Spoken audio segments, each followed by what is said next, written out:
Welcome to Storytelling with Lindsay Bednar. Well, just tell me what's new. Have you been holiday season? Oh my gosh, I've been really well. I've got a couple of trips coming up. I'm excited. I'm going to go to Montreal over Fun. New Year's. I've never been, so I'm very excited. I've never been either. Mm-hmm. Yeah.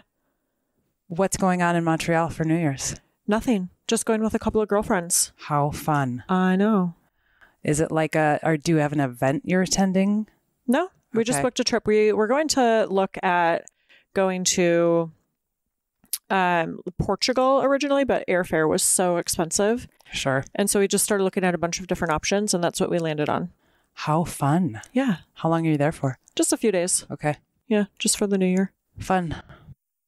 I do not have any well, actually, I am traveling to New York in January for a client book launch, which I'm really excited about. That's going to be in Brooklyn. And then I have a friend from high school who lives in Brooklyn. She just had a baby, so I get to visit her, which is going to be amazing. Oh my gosh. Meet the babe. So exciting. Have you been to New York? I did once, but it was for my friend's bachelorette party. So it was kind of a quick trip, hazy blur. I was nursing at the time, so I was pumping in all kinds of random locations around New York City, like Central Park bathroom. I was pumping in, and I remember there was a huge line of women trying to get in the bathroom, and people were confused as to why I was taking so long in the bathroom. My girlfriends were standing by the door, guarding, and yeah. So I went when Whitney was 6 months, and I normally wouldn't have traveled, with a baby that young when I'm nursing around the clock, but it was my best friend's bachelorette party, and it was in New York, so I wasn't about to miss it. So yeah, pretty memorable time in New York. This will be a little bit of a different experience. Yeah, this will be a little bit easier, I feel. So I am consistently getting feedback about your book. Well, we're coming up on a year this spring after its release. People who are still stumbling across it, they've had it on their reading list and are just now getting to it. What has been some of the most surprising feedback and reception to this book that you've had? I think what's been, so twofold. I'll give you kind of the good and the bad, which I think is always interesting because I like to look at things from all perspectives. I think that the good, what I have found that people have been able to do is connect with so many different pieces of the story.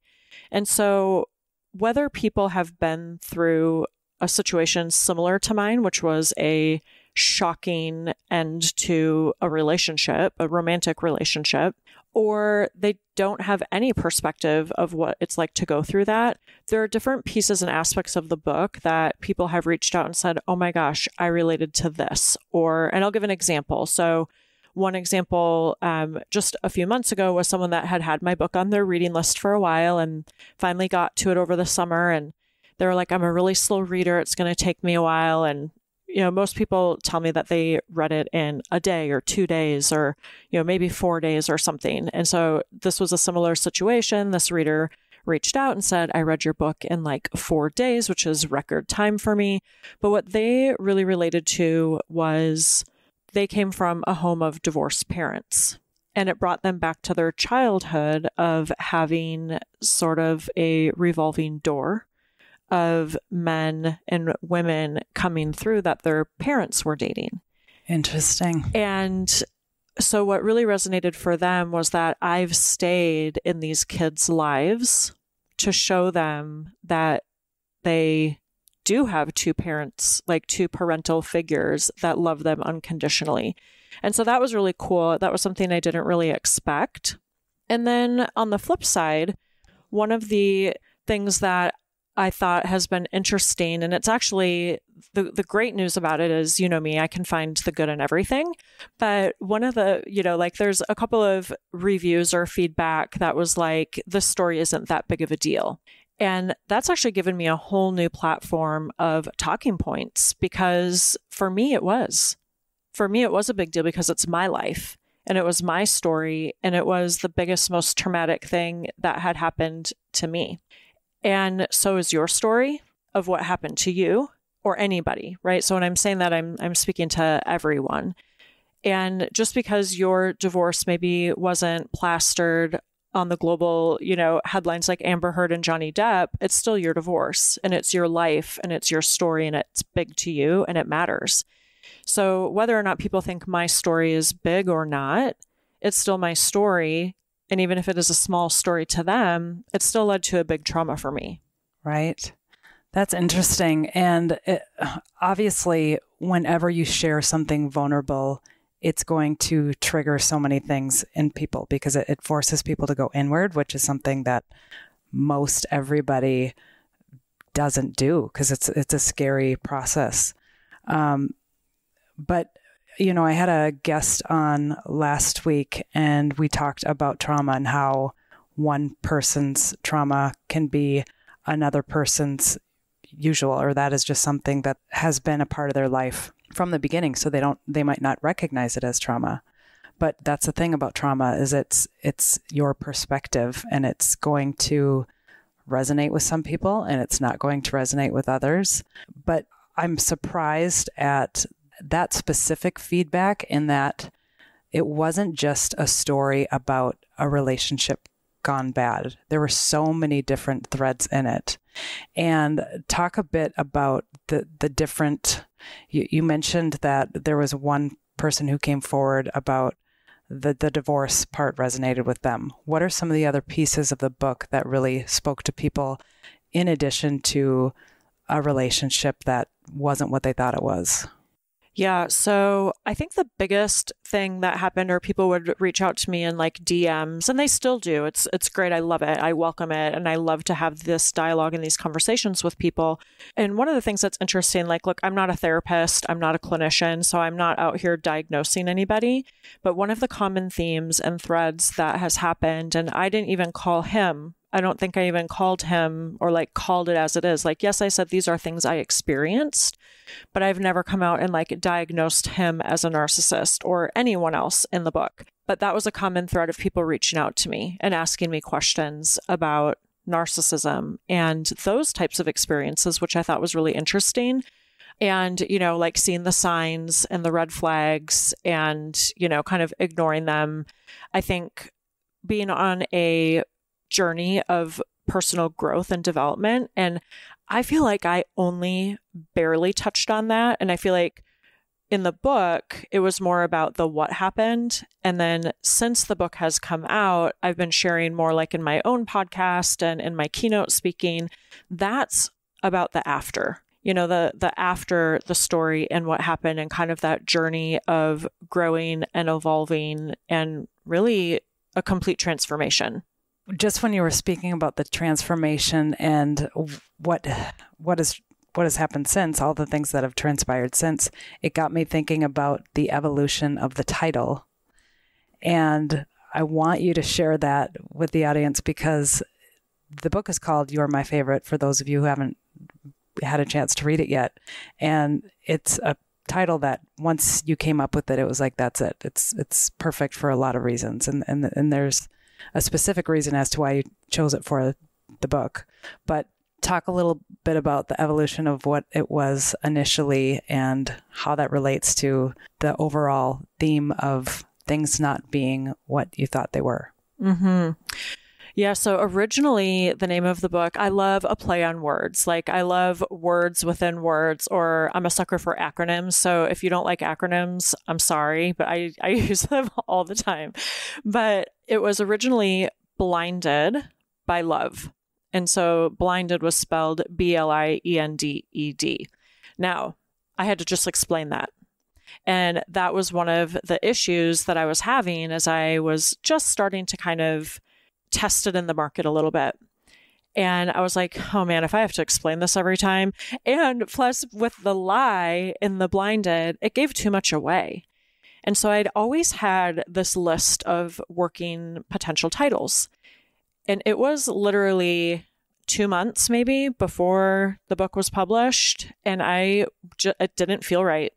And I'm so glad I trusted that intuition and that instinct within myself, which I have gone on the journey of really learning and tuning into that and trusting myself and trusting my gut. And I went back into my file of my working titles, and You're My Favorite was the last one on the list. And I was like, that's it. Oh, wow. I didn't know it was already on your list. Yes. Okay. It was on my list. And so I don't know if you were the first one or if it was my friend Cindy that I had asked about the title. And I tested it with like 3 people, you, my friend Cindy, and our mutual friend who is like a big attorney here in the Twin Cities. So she and you, I felt at first, were actually a little bit hesitant to it because for you and I, we'd been working on this project for so long and had like settled on the name.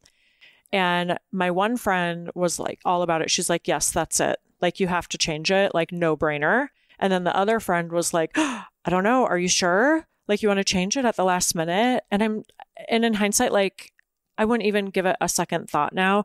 And when you read the book, if you haven't read it yet, there's 3 different points in the book that theme really came through. And I was like, oh, this is like what a proper book should do. Like, it should give you just a couple of hints throughout that tell you why that's the name of the book. And this title did exactly that.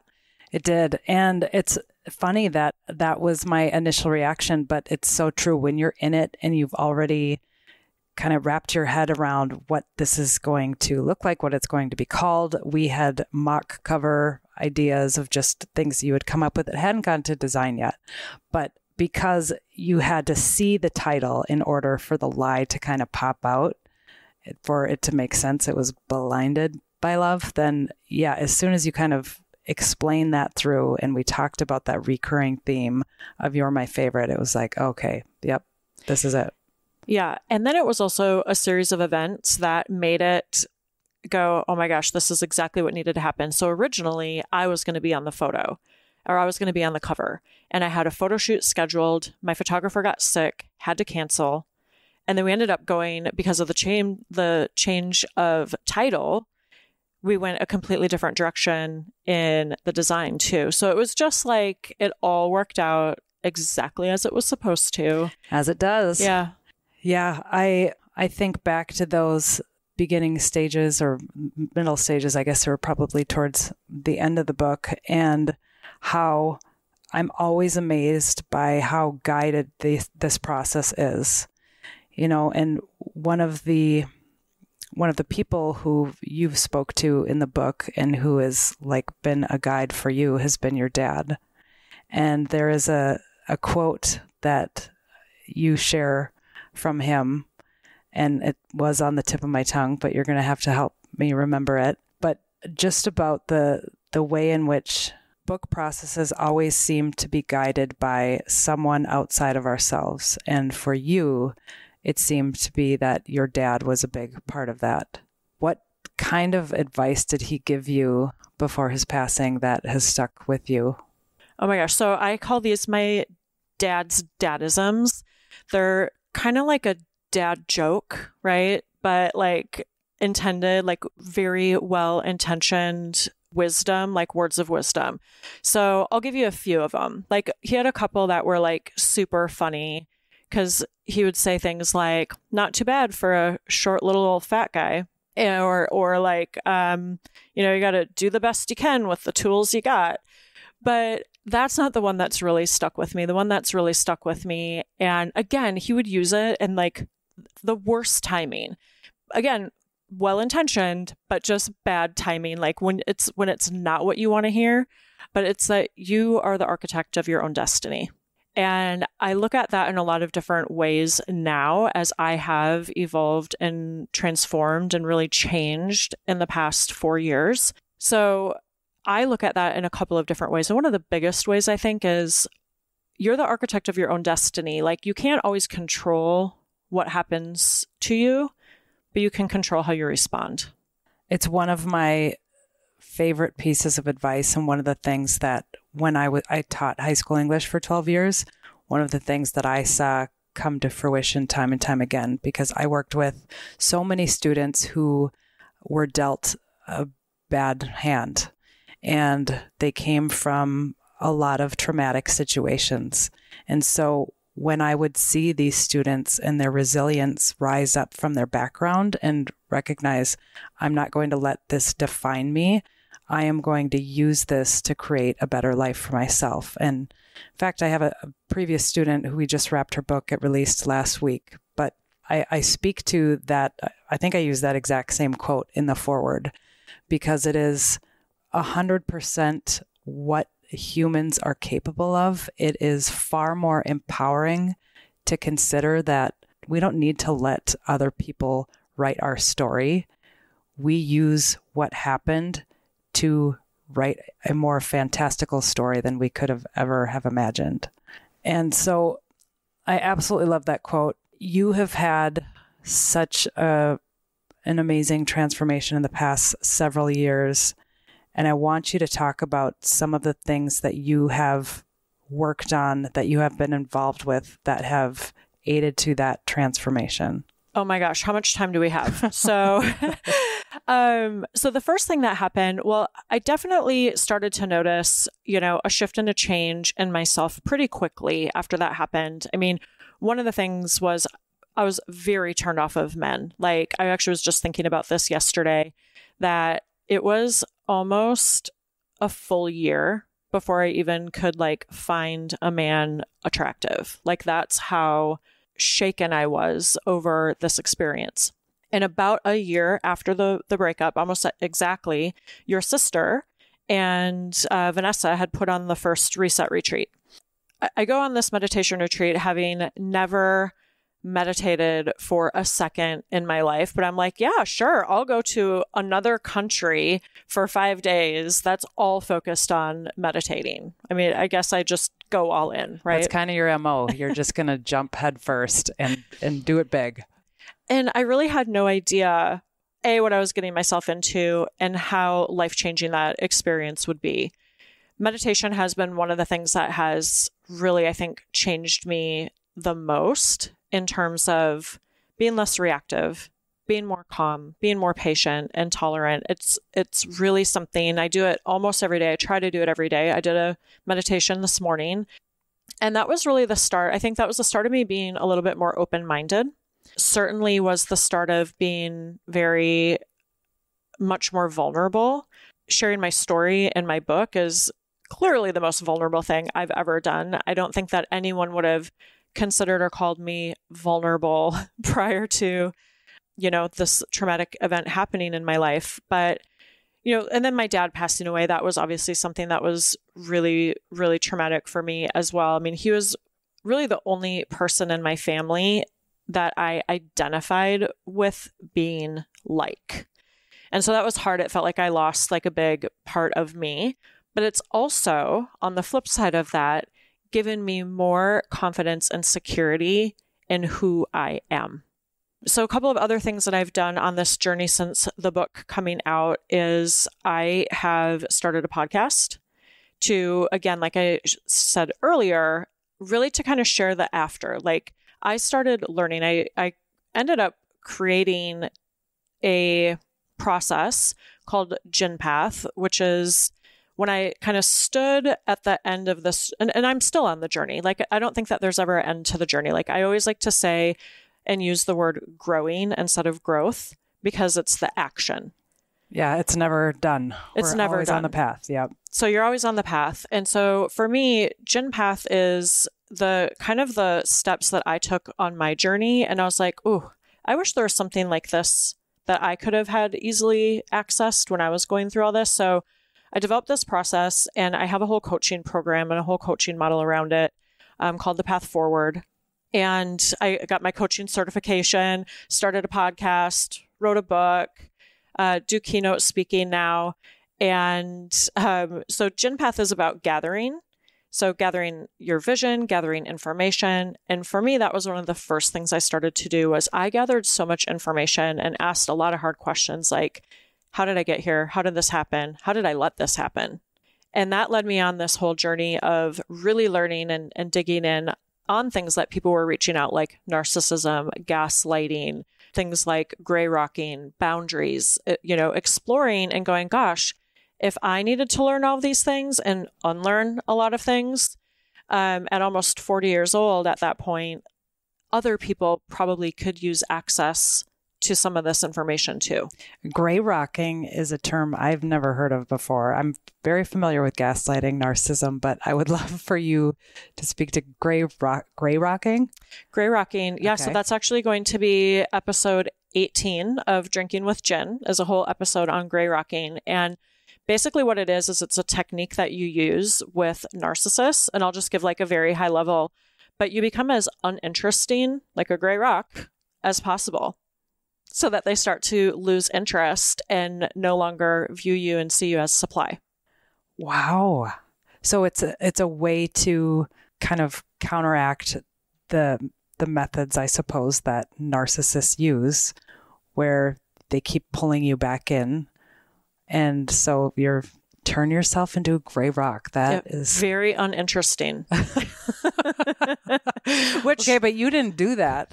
I did not do that. Yeah. So that was actually something. And the reason why I like that is like we hear a lot of these words like narcissism and gaslighting thrown around really flippantly. But do people really understand what they mean? And that's where, like on my podcast, I bring in credible resources and articles and sometimes expert guests where we talk about and really do deep dives in some of these conversations and on these topics. And like gray rocking, that was one that was newer to me too. And that's why I was like, ooh, this is again, even though some of these are like more widely known words, like gaslighting was the Merriam-Webster word of 2022. Oh, that's wow. how big it is right now. Wow. Yeah. I think both in relationships and just at a societal level, it has probably reached an all-time high. Wow. So episode 18 will be about gray rocking. I'm definitely going to need to check that out because it is brand new to me. So you did not make yourself uninteresting, that's for sure. So that wasn't a tactic that you used. But when you were starting to, after you had ended the relationship and you were starting to meditate, you said that was the first thing that you did in your transformation. Before you wrote the book, before your podcast was started, your coaching, that before you received your coaching licensure, what were some of those other things that you did in addition to meditating to kind of restructure your life and call in the good and weed out the bad? Yeah. So like you said, the nurture, like the meditation, that's my big nurture piece. And that might look different for everybody. It might be therapy. It might be it could be a lot of different things. So meditation really falls into the N of Gin path. So the G, the I, and the N, that's the nurture. And then I talked about the gathering information, asking a lot of hard questions. How did I get here? To really, it started with looking externally, right? Like gathering information around the people around me. But then I did, and I think I took one of the hardest steps was turning that lens inward and really taking a deep look inside in myself and how did I get here, right? And so that was a big part of it. And then the I is intentionality. I really started to, after I gathered information, I began meditating, I really became intentional about so many more things in my life, more intentional about my work, more intentional about, another one of my dad's dadisms is you're only as good as the company you keep. Really becoming intentional about who I have around me because we're all energy. And, I love to talk about our emotional bank accounts and how you leave interactions. And in fact, the girlfriend that taught me about emotional bank accounts, we spent the afternoon and evening together yesterday. And we're always like, how do we both feel like we just got a huge deposit every time? And it's not to say that people aren't going to have bad days and need each other to lift them up. But when you constantly feel like you had a huge withdrawal and a drain after every interaction, or if every interaction you have with somebody, they're constantly talking negatively about people or behind people's backs and just paying a lot more attention and putting a lot more intention behind the relationships and the people that I have in my life. That's huge. And the withdrawals and deposits, we were introduced to that. My husband, Gary, and I were introduced to that as part of marriage classes. And I'm trying to remember the book it comes from, and it is escaping me. He Said, She Said, perhaps? I'm going to have to look that up. Is that it? I'm not sure. Okay. It might be. All right. But it talks a lot about that when you are constantly looking for ways in which you have your cup filled, and that is what you are bringing to the table. The other person's going to be exhausted by it, and pretty soon they're not going to find value in that relationship anymore. And so it's not about seeing relationships as transactional as much as it is, how are you filling up this other person as much as they are filling you up? And vice versa. How are you getting your needs met as much as you are meeting the other person's needs? So I would imagine that with that growth that you had in learning about frequency and energy, which is all anything really is, right? Everything's energy.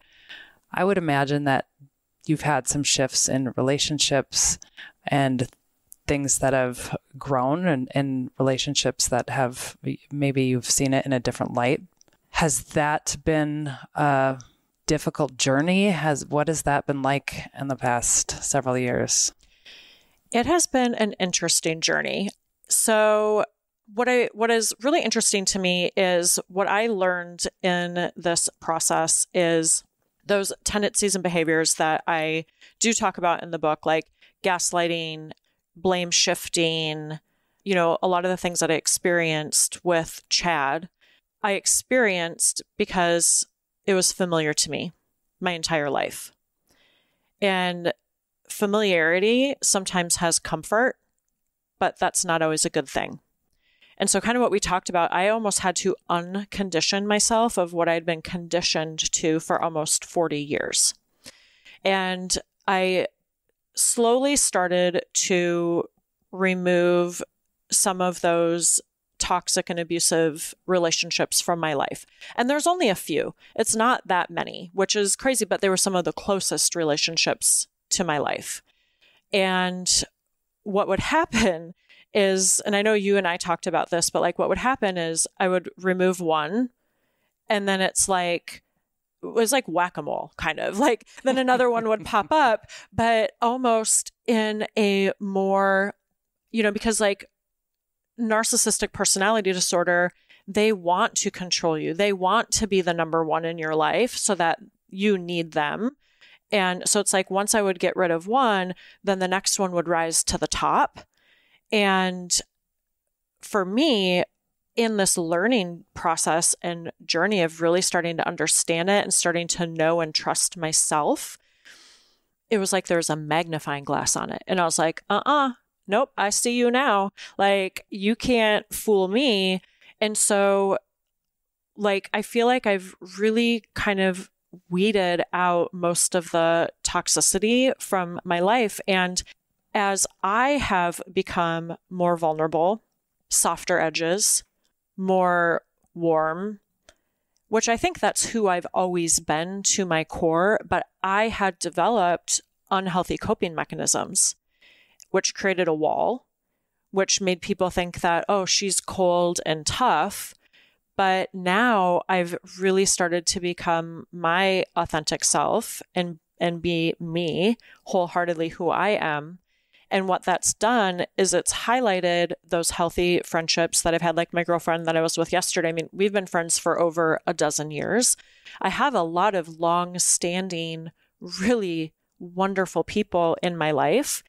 And it's highlighted those relationships and has allowed those to become the forefront of what's in my life. And then in the past, like you're someone who's come into my life in the past several years, and you're warm and vulnerable and all of those things that I just described. And now those are the kind of people that are coming into my life.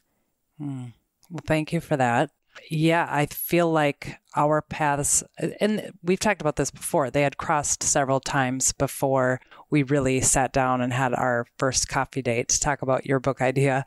But I feel like that came about right at the time that it needed to. And you were at the spot where your vulnerability and your authenticity was at a higher level than it had ever been before. which is what was completely necessary for this book to happen.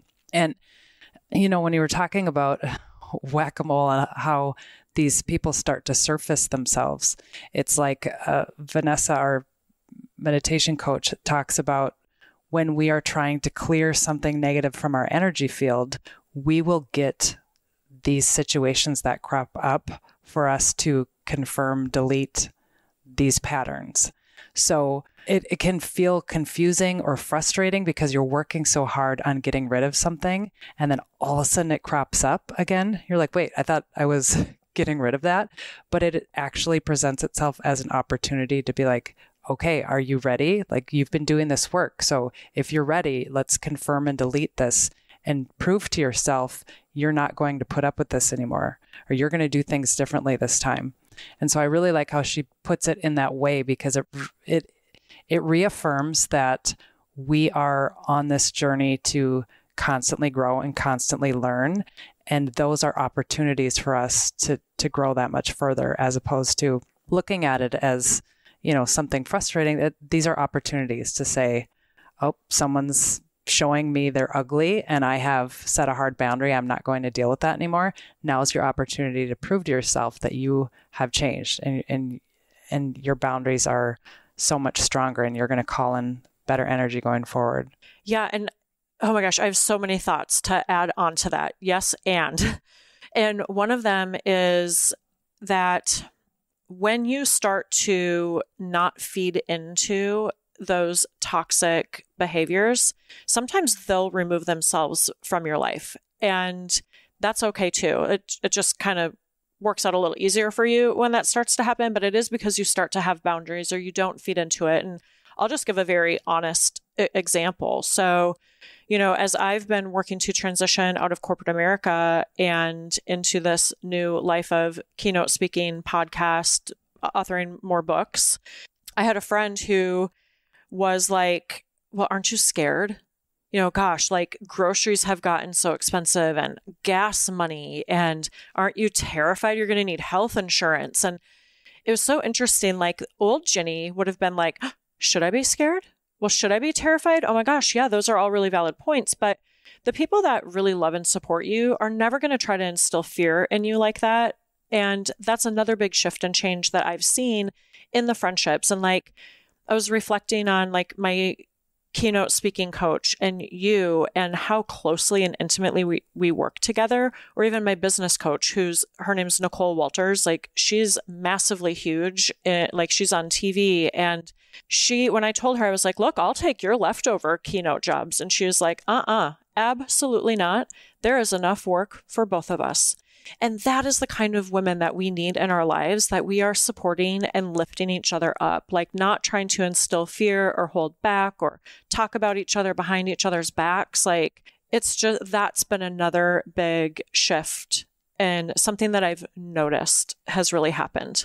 It's finding people who have that abundance mindset versus the scarcity mindset. And it's so huge, because scarcity obviously just is created by fear. And for women especially, it's an interesting dynamic when women start to step into any kind of role that is different from the grain. So if you're doing a podcast, if you're authoring a book, if you step away from corporate America, there are so many people who come forward with fears as to that step. And I've seen it happen over and over again in the last several years. My sister left, corporate America, and left her job as a lawyer for 18 years. And there were a lot of people like, how can you walk away from a job that's like that? I left a teaching job that was a low paying job, but it had security, it had the benefits, it had everything. And you have been wildly successful in your career in corporate America for years. And so when you, other than the one comment, how has that been received in transitioning into what you are doing now? And have you learned more about the people and relationships in which you want to share what you're up to? Mm-hmm. So I haven't talked about this publicly yet, but I think this is the perfect place to do that. I learned a couple of weeks ago that I have an end date in corporate America, and it's next month. And I just got okay, so Lindsay, you know this about me. I have like an intuitive download sign, and it's like whenever the truth and like all good things are happening, I get this feeling and sensation, and that just happened as I said that. Yes. And what's been really fascinating is I have had zero fear about it. I am only excited and invigorated about the future. Now, one thing that's really interesting, so I've been in the aesthetics industry for 18 years. I can't imagine choosing an industry more about vanity than that. And again, no surprise based on kind of what I just shared, right? And like what I was familiar with and what I was used to. Like my brother, without asking my permission, when I was a teenager, had signed me up or like applied for me to be in a beauty pageant. I got in. I had no interest in doing it, but You're like, kidding. No. So there's so much about like physical appearance and, you know, everything like that. So when I think about being in the aesthetics industry for the last 18 years, and look, it's been good to me. It has been a good ride. Like I don't have any complaints, and there's a lot of great people in the aesthetics industry. But when I found out, and it was a public announcement that my company was shutting us down, closing our company, that I'd be without a job, I got calls from one person in my entire industry. All of the other messages were, how do I get my money back? How do I return the product? What are you going to do for me? And that was really eye-opening to me as well. I'm not saying that there's not a lot of really great people in the aesthetics industry. I've met some of my closest friends over the last 18 years in the industry. And so you're saying the people who reached out to you, they're from the industry. There was only one checking in on you personally. One customer. Wow. One customer. And she actually came from industry.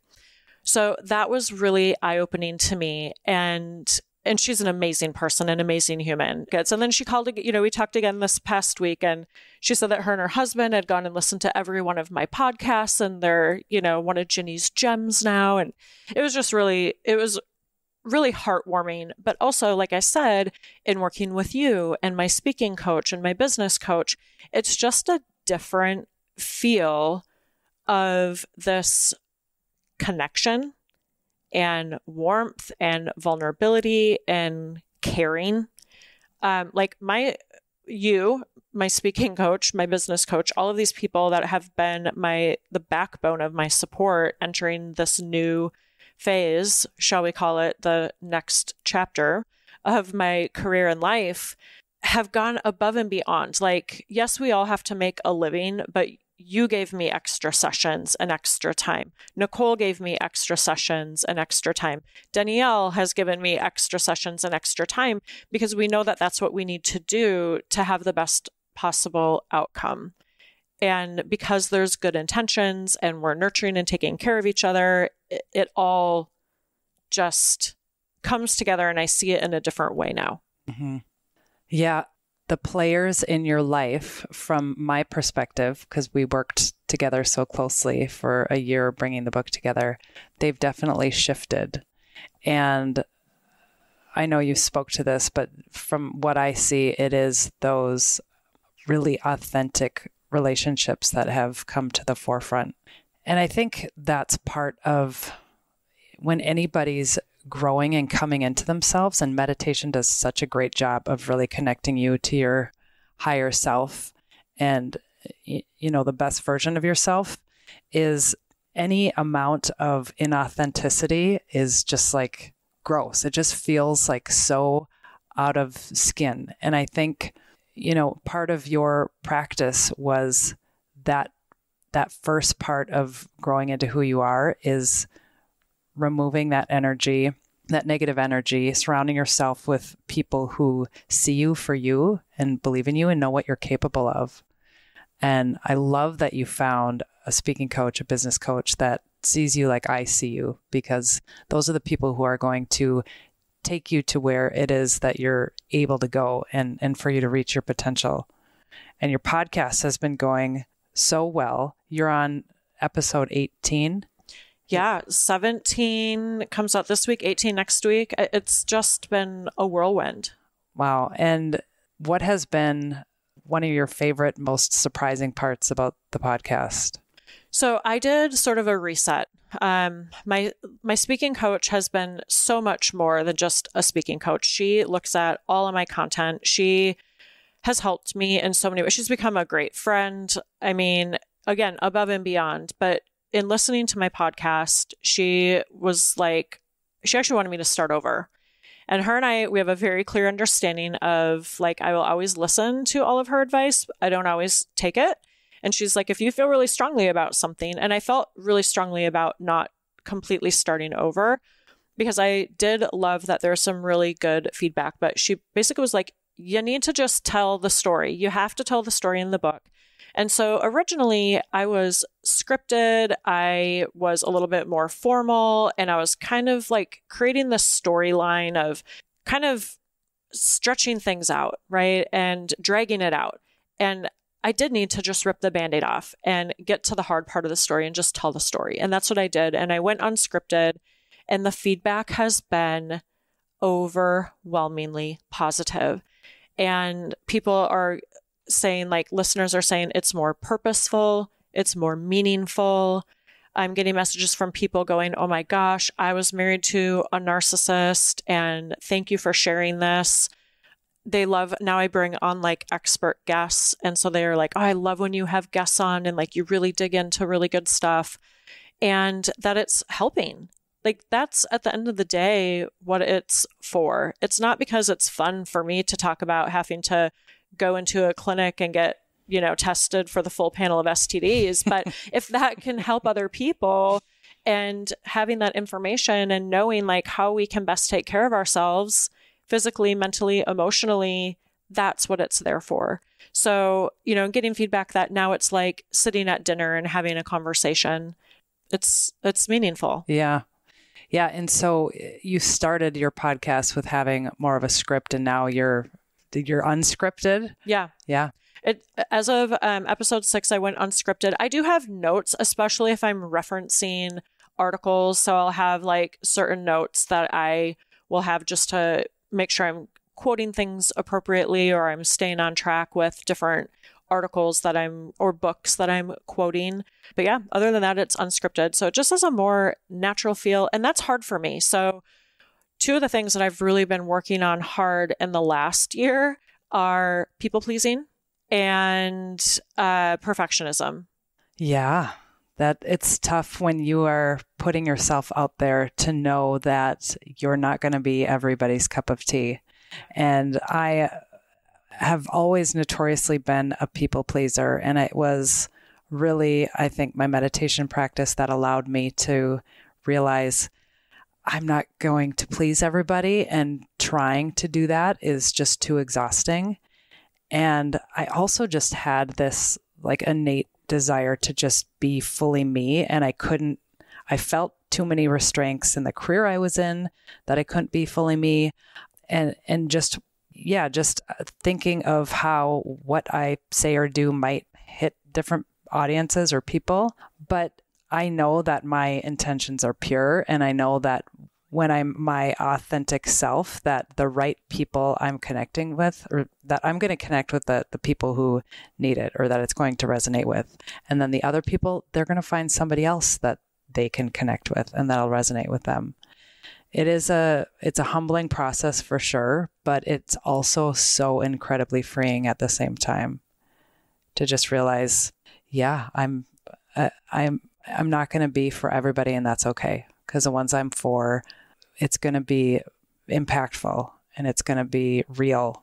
And sometimes it surprises you, who it's for, who you connect with. And for sure, generally speaking, it's always a huge honor for me. Like, anytime someone reaches out and they're like, oh my gosh, this helped me, or this touched me, or, this resonated with me, that means so much. And the fact that people take the time to do that, yes. And like, that's the whole point of it all. It's funny because I was talking with someone he'll be an upcoming guest, but he was saying he wanted to come on and we're going to talk about his story a little bit, which has been some family abandonment. And he's like, if it could just help maybe one dad out there. And I was like, nope, that's not what we're doing here. We are not here to help one person. And I made a joke in my own podcast, and I was like, if I applied, or like I was interviewing for my corporate job, and I was like, if we could just sell this product to one customer, to one patient, I wouldn't get hired. Right. So why, when we are self-employed, right, or like stepping into this entrepreneurship life, we're like, I don't know if you remember, I did it with the book. I was like, if I could just help one person with no, I would not have spent 3 years of my life and my nights and my weekends pouring my heart out in the most vulnerable way if I really thought it was just going to help one person. Right. It is that protective, armor we put on ourselves. Like I'm not expecting to change the world. I just want to influence one, or, I just want to help somebody. But the reality is, when we are doing something that is aligned with our truth and our authentic selves, the reach is far greater than we can even imagine. And what has been so cool in my role as a publisher is watching authors like yourself, where the reach always surprises me. I mean, I knew You're My Favorite was a phenomenal book that I had read over and over again, and still found myself wanting to go back to it because the characters were as such that they became familiar, and it was just like a show you wanted to return to.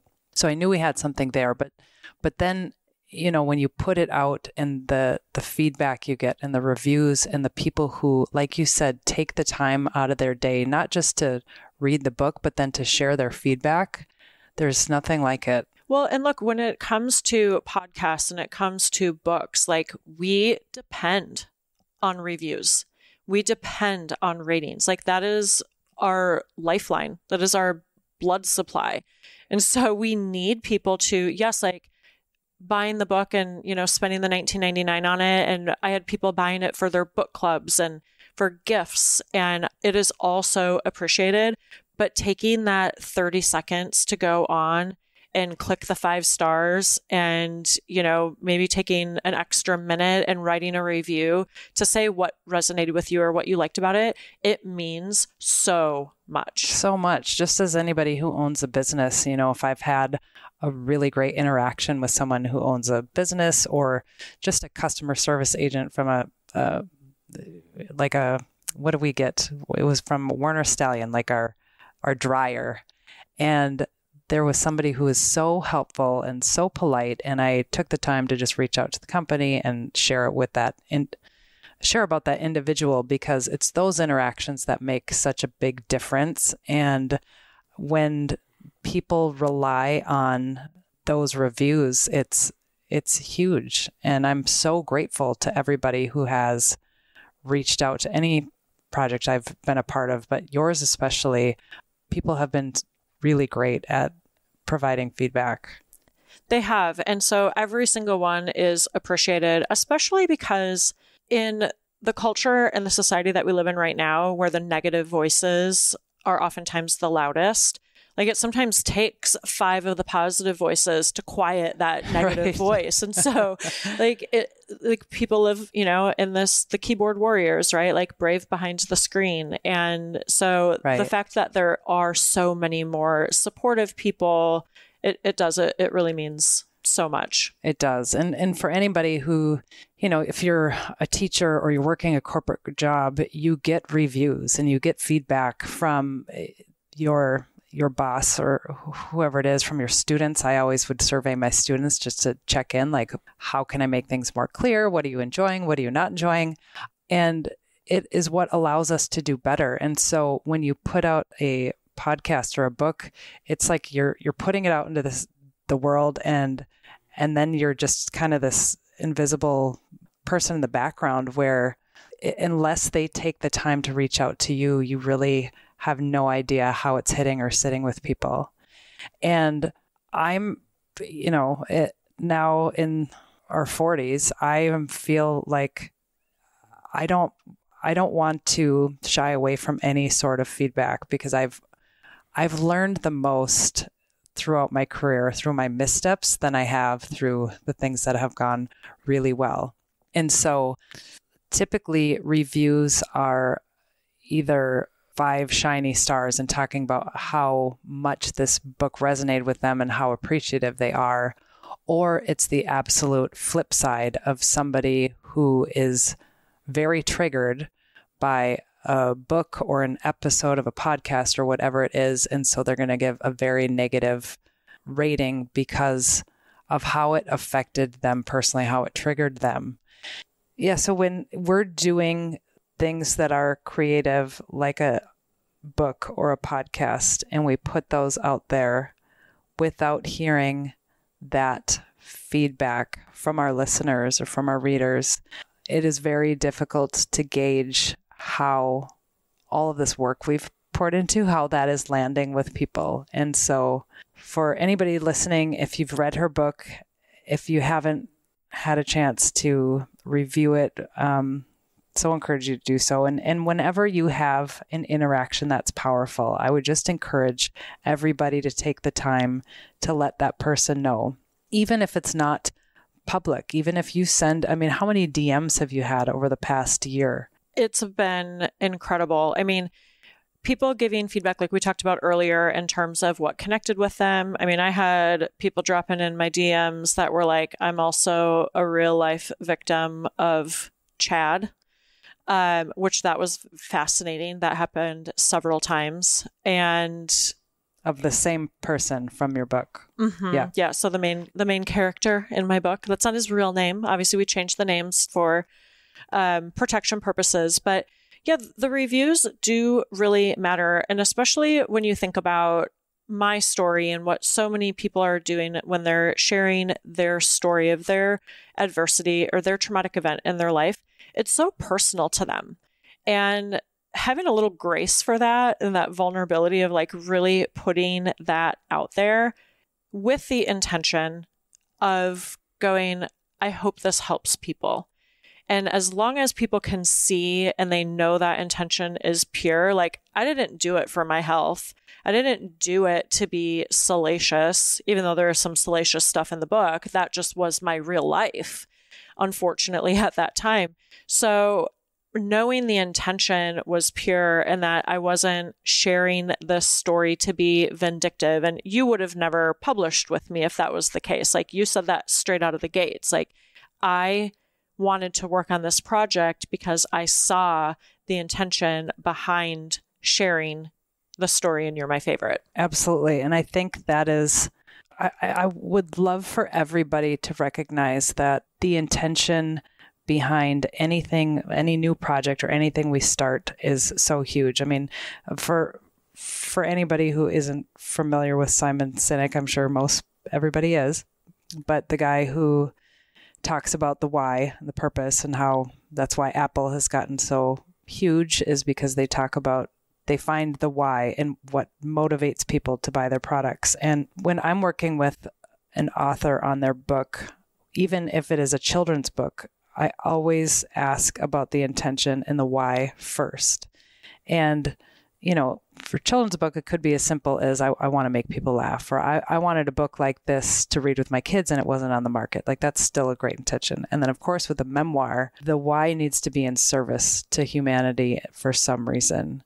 And when we connected and you talked about all of the things that you learned in your journey that you wish you would have known about, like the Gin method, you wish you would have had these tools to apply it to your life.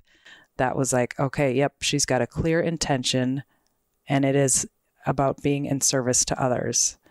And so, yeah, it's a great story and it's a page turner, but it really is about that intention. Yeah. And I wouldn't have been able to do everything that I'm doing since had I not shared the story, right? So it's like, there's the story of what happened, and then there's the story of what happens next. And the what happens next is what I get to help other people with, whether or not they've been through a similar or a different type of adversity. There's so many, right? There's physical, emotional, mental, financial, but Gin Path can be applied to any of those.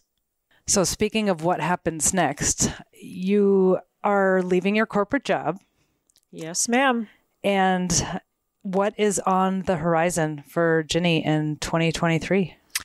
2023 is all about what's meant to be. That's my that's my little tagline. No, so I've got 2 rounds, 2 cycles of the Path Forward, which is the coaching program, and it's hybrid. And the reason why I did hybrid is it's a 4-week coaching program. It's highly customized, so I've got very limited spots.